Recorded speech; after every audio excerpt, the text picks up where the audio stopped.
यकसा civil code को इस देश की जरूरत नहीं है। हमको आप ये बताइए, आज बीजेपी अमित शाह साहब ये सब बोल रहे हैं, आपको मालूम गोवा में जो सिविल कोड है कैसा सिविल कोड है? अगर गोवा में कोई हमारा हिंदू भाई शादी करता है और उसकी वाइफ की उम्र 25 और 30 साल की हो जाती, उसको बेटा नहीं हुआ तो सेकंड मैरिज कर सकता है वो। अब इस पर क्या बोलेंगे बीजेपी वाले? सरकार आपकी है वहां पर। कॉन्स्टिट्यूशन में पार्ट 4 है डायरेक्टिव प्रिंसिपल, उसमें आर्टिकल 47 पढ़ लो आप। प्रोहिबिशन लगाओ अल्कोहल के ऊपर, क्यों नहीं लगाते भैया? डायरेक्टिव प्रिंसिपल में लिखा हुआ है शायद आर्टिकल 38 में कि सबको इनकम जितना हो सके बराबर होनी चाहिए। कहाँ है इनकम? किधर है?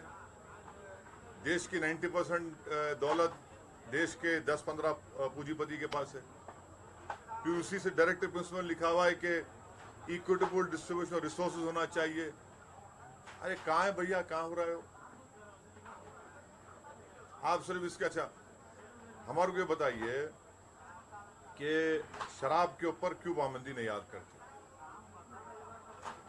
शराब लगाओ ना पाबंदी, बंद करो शराब। बीजेपी जाना सरकार में आप डायरेक्टिव प्रिंसिपल्स का महात्मा गांधी ने खुद बोला था, जैसा आपने गुजरात में लगाया, चलो वैसा ही थोड़ा बहुत करके लगाओ ना, लगाओ आप जहाँ सरकार में। शराब पे आप नहीं लगाना, बंद नहीं करना चाहते। क्यों बंद नहीं करना चाहते? क्योंकि शाम में 6:30 बजते कि आपको ठंडा होना आपको, नहीं तो आप ढीले पड़ जाते।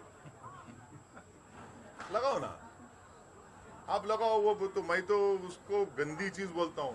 पूरी बुराइयों की जड़ शराब है, जिसकी वजह से भारत में हर साल मेरे ख्याल से 2 या 3 लाख लोग मरते एक्सीडेंट में, आधे ज्यादा तो शराब पी के टक्कर मार दे।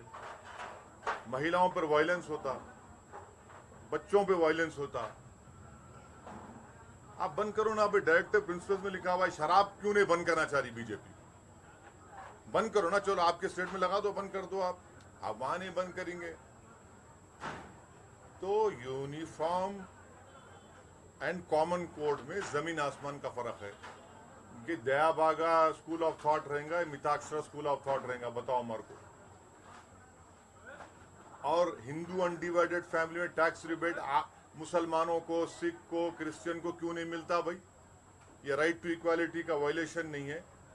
और मेघालय, मिजोरम, नागालैंड में हमने कॉन्स्टिट्यूशन में उनके कल्चर को प्रोटेक्शन करने का वादा किया कॉन्स्टिट्यूशन में, आप उसको निकाल देंगे? हाँ, और मेरा जो कल्चर है एज मुस्लिम, वो आर्टिकल 26 का प्रोटेक्शन है मेरे को।